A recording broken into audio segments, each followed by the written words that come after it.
नमस्कार, मैं हूं कुमार गजेंद्र। जनपद ऑन द स्पॉट में आपका स्वागत है। ये खबर उन लोगों के लिए बहुत मायने रखती है जिनकी बच्चियां बेहद होशियार हैं और घर से अलग रहकर पढ़ाई करती हैं। सचमुच कई बार वो आसमान छूने की चाह में इस कदर इस कदर लग जाती हैं और आसमान छू भी लेती हैं, लेकिन क्योंकि बीच में ही कई शिकारी भी उन पर नजरें गड़ाए रहते हैं और कई बार वो बड़े-बड़े हादसों का शिकार हो जाती हैं। जी हाँ, हम ऐसे ही एक हादसे की बात कर रहे हैं, जिसमें दिल्ली पुलिस के एक कांस्टेबल ने उत्तर प्रदेश पुलिस की बेहद होनहार सब इंस्पेक्टर की हत्या कर दी और उनके शव को बुराड़ी के एक नाले में फेंक दिया था। ये शव कंकाल के रूप में लगभग करीब 2 साल बाद बरामद हुआ, लेकिन इसमें भी संशय बढ़ता जा रहा था। पर दिल्ली पुलिस के क्राइम ब्रांच ने इस पूरे मामले में बहुत अच्छी जांच की और इस जांच के दौरान जब उनकी फॉरेंसिक लैब में जांच कराई गई कंकाल की, तो जो महिला सब इंस्पेक्टर थी, उसका उसके शव का डीएनए उनकी मां के डीएनए से मैच कर गया। जी हाँ, इसका मतलब ये होता है कि केस एस्टैब्लिश हो गया और अब आरोपी का बच पाना बेहद मुश्किल है। हम एक ऐसे मामले पर बात कर रहे हैं जिसमें आरोपी 42 साल का सुरेंद्र राणा, जो दिल्ली पुलिस में बतौर कांस्टेबल नौकरी करता था, बेहद शातिर हत्यारा निकला और किस तरीके से वो पूरी दिल्ली पुलिस फोर्स और जो विक्टिम थी महिला सब इंस्पेक्टर, उसके पूरे परिवार को 2 साल तक चकमा देता रहा। बहुत बड़ी बात। दरअसल मोनिका यादव 28 साल की दिल्ली पुलिस में 2014 में बतौर कांस्टेबल भर्ती हुई थी। धीरे धीरे उनकी नौकरी चल रही थी, कई जगह पर पोस्टिंग की और 2018 में वो पीसीआर यूनिट में तैनात कर दी गई। यहीं पर पीसीआर यूनिट में ही उनकी मुलाकात एक कांस्टेबल सुरेंद्र राणा से होती है। सुरेंद्र राणा से धीरे धीरे उनकी नजदीकियां बढ़ी और दोनों में दोस्ती हो गई। ये दोस्ती धीरे धीरे काफी बढ़ गई थी 2020 में, लेकिन 2020 में मोनिका यादव ने एक कदम और आगे बढ़ा है, क्योंकि मोनिका यादव बहुत होनहार थी और काफी इंटेलिजेंट लड़की थी। इसलिए उन्होंने जब एक कदम आगे बढ़ाया तो उन्होंने उत्तर प्रदेश पुलिस में सब इंस्पेक्टर का फॉर्म भर दिया और फर्स्ट अटेम्प्ट में ही वो उत्तर प्रदेश पुलिस में सब इंस्पेक्टर के पद पर तैनात हो। दिल्ली पुलिस से उन्होंने रिजाइन कर दिया और sub inspector Uttar Pradesh police में वो नौकरी करने लगे। लेकिन क्योंकि मोनिका यादव बहुत इंटेलिजेंट लड़की थी, यहां भी उसका मन नहीं लगा। उन्होंने कुछ दिन बाद उत्तर प्रदेश पुलिस से छुट्टी ली और मुखर्जी नगर में यूपीएससी की तैयारी शुरू कर दी। यूपीएससी की तैयारी के लिए वो मुखर्जी नगर के पीजी में रहती थी, जहां पर उनका पीसीआर कंट्रोल रूम का जो साथी था, सहयोगी था, सुरेंद्र राणा यहां लगातार आता था और कई मामलों में उनकी मदद भी करता था। लेकिन साथ ही सुरेंद्र राणा एक तरफा प्रेम भी करने लगा था मोनिका यादव से, जबकि सुरेंद्र राणा पहले से ही शादीशुदा था। लेकिन एक तरफा प्रेम जब उसका जागने लगा तो वो मोनिका यादव के साथ लगातार बातचीत करता था, ये लगातार संपर्क में रहता था, लगातार उनकी कई मामलों में मदद भी करता था। लेकिन ये किसी को नहीं पता था कि ये मदद मोनिका यादव को महंगी पड़ जाएगी। अचानक 8 सितंबर 2021 को किसी बात को लेकर दोनों में झगड़ा हो गया। झगड़े के बाद ये जो सुरेंद्र राणा है आरोपी, वो मोनिका को अपनी कार में बुराड़ी पुश्ते पर लेकर चला गया। वहां पर इनमें काफी तीखी नोकझोंक हुई, जिसके बाद सुरेंद्र राणा ने मोनिका की गला घोंटकर कार के अंदर ही हत्या कर दी और उनके शव को बुराड़ी नाले में फेंक कर फरार हो गया। क्योंकि सुरेंद्र राणा जिस दिन उसने हत्या की काफी शातिर था और बावर्दी था, इसलिए ज्यादा किसी की नजर भी नहीं पड़ी और वो इसका फायदा उठाते हुए वहां से चुपचाप निकल गया। लेकिन क्योंकि मामला बाद में खुलना ही था और सुरेंद्र राणा खुद दिल्ली पुलिस के दांव पे जानता था, तो उसने एक दो दिन बाद मुखर्जी नगर थाने में जब मोनिका के परिवार वालों को बुलाकर ये कहा कि मोनिका नहीं मिल रही है, तो मोनिका यादव के परिवार वालों के साथ मिलकर गुमशुदगी की रिपोर्ट दर्ज करा।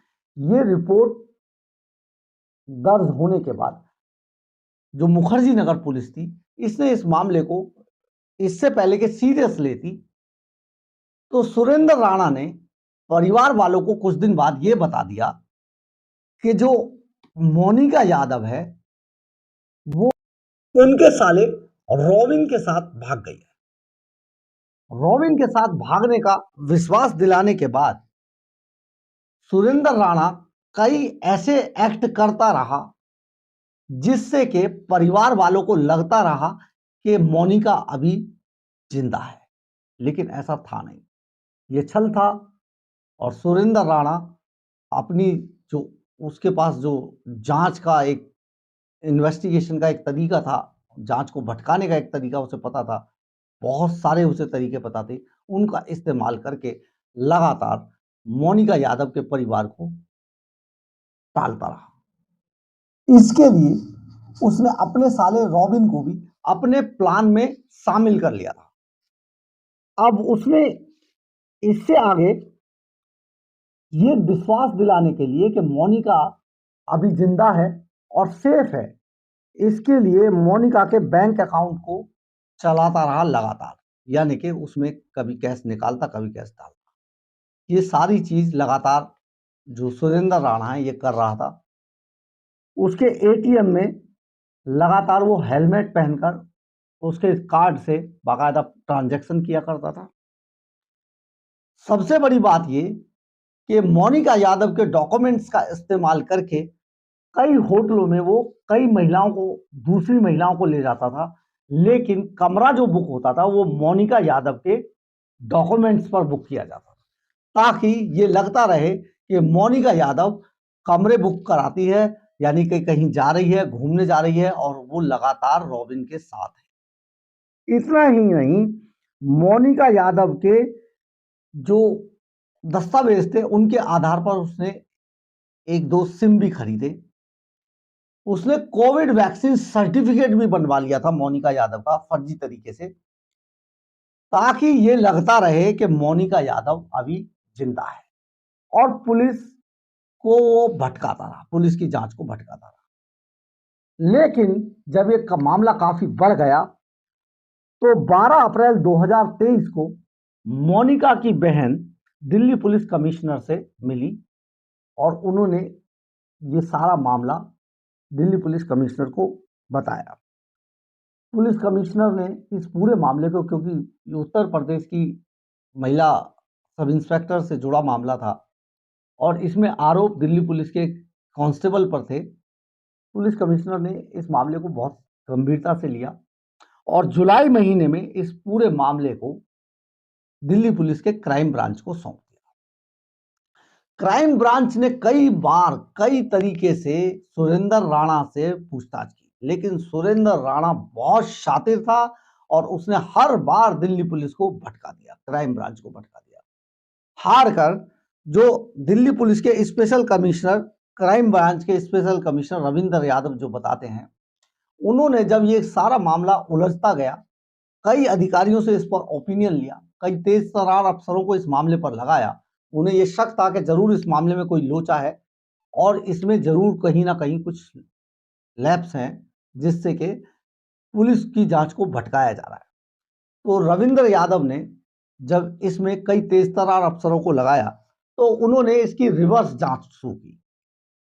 ऐसे बहुत सारे नंबर थे जिनसे कि मोनिका यादव की तरफ से उन नंबरों पर मोनिका यादव के परिजनों से बात की जाती थी और उसमें जो मोनिका यादव की जो रिकॉर्डिंग थी उसका इस्तेमाल किया जाता था। तभी दिल्ली पुलिस के जांच अधिकारियों के हाथ एक सबसे पहले एक राजपाल नाम का एक शख्स लगा। राजपाल से जब उन्होंने पूछताछ की, राजपाल वो शख्स था जिसने कई सिम कार्ड मोनिका यादव के नाम पर सुरेंद्र राणा के साले रॉबिन को बेचे। जब उन्होंने राजपाल को हिरासत में लेकर पूछताछ की तो उसने रॉबिन का नाम लिया। जब रॉबिन को पकड़ा गया, रॉबिन की लोकेशन ट्रैप की गई और उसे पकड़ा गया, तो वहां पर रॉबिन से पूछताछ में पता सारा मामला खुल गया और पता लगा कि इस सारे मामले का जो है मास्टरमाइंड है वो सुरेंद्र राणा है। पुलिस को यह भी बताया गया कि सुरेंद्र राणा ने उसकी हत्या कर दी है मोनिका की।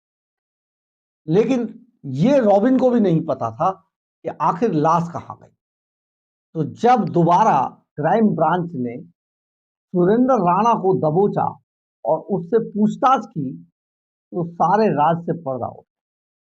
सुरेंद्र राणा ये जानता था कि अगर उसका शव नहीं मिलेगा तो उस पर मामला स्टैब्लिश नहीं हो पाएगा। लेकिन क्राइम ब्रांच ने पूछताछ में उससे जब पूछा कि शव कहां फेंका तो पता चला कि बुराड़ी पुस्ते के पास हत्या करने के बाद शव फेंका। शव के साथ एक पत्थर भी बांधा गया था जिस वजह से जो डेड बॉडी है वो नाले के ऊपर पानी पर नहीं आ पाई। जब पुलिस ने वहां पर जांच पड़ताल की तो वहां से एक कंकाल बरामद हुआ। पुलिस की जांच में इस कंकाल को एफएसएल भेजा गया। एफएसएल में जब इस कंकाल की डीएनए प्रोफाइलिंग कराई गई और डीएनए के लिए मोनिका यादव की मां का डीएनए लिया गया था, तो उस डीएनए प्रोफाइल रिपोर्ट में यह साफ हो गया कि नाले से बरामद कंकाल मोनिका यादव का ही था। इसके बाद पुलिस ने अब दिल्ली पुलिस के कांस्टेबल सुरेंद्र राणा को दबोच लिया है। अब उन पर यह पूरा मामला एस्टैब्लिश हो चुका है और इस बात का पुख्ता सबूत अब दिल्ली पुलिस के पास है कि जो जो कंकाल नाले से बरामद हुआ था 2 साल बाद, वो कंकाल उत्तर प्रदेश की महिला सब इंस्पेक्टर मोनिका यादव का ही था। अब दिल्ली पुलिस का ये कांस्टेबल दिल्ली पुलिस के क्राइम ब्रांच के शिकंजे में फंस चुका है। इसे जेल भेजा जा चुका है और अब इस पर मोनिका यादव की हत्या का मामला एस्टैब्लिश हो गया है पूरे तरीके से। अब ये बच नहीं पाएगा। लेकिन आप जरा सोचिए कि एक ऐसी होनहार लड़की जिसे एक तरफा प्रेम में और किसी और ने नहीं, खुद दिल्ली पुलिस के कांस्टेबल ने ही मौत के घाट उतार दिया। सचमुच ये बहुत शर्मिंदा करने वाला और हैरान करने वाला मामला है। इस तरीके के हत्यारे, इस तरीके के दरिंदे, इस तरीके के मास्टरमाइंड कई रूप में आज समाज के बीच में मौजूद हैं। लेकिन क्राइम ब्रांच ने जो भूमिका इस पूरे मामले में निभाई सचमुच सराहनीय थी। दिल्ली पुलिस को सलाम है। अगर मेरी खबर अच्छी लगी हो तो आप इसे लाइक, सब्सक्राइब और शेयर जरूर कीजिएगा। कमेंट्स बॉक्स में अपनी राय जरूर लिखिएगा। इससे हमें ऊर्जा मिलती है। जय हिंद, जय भारत।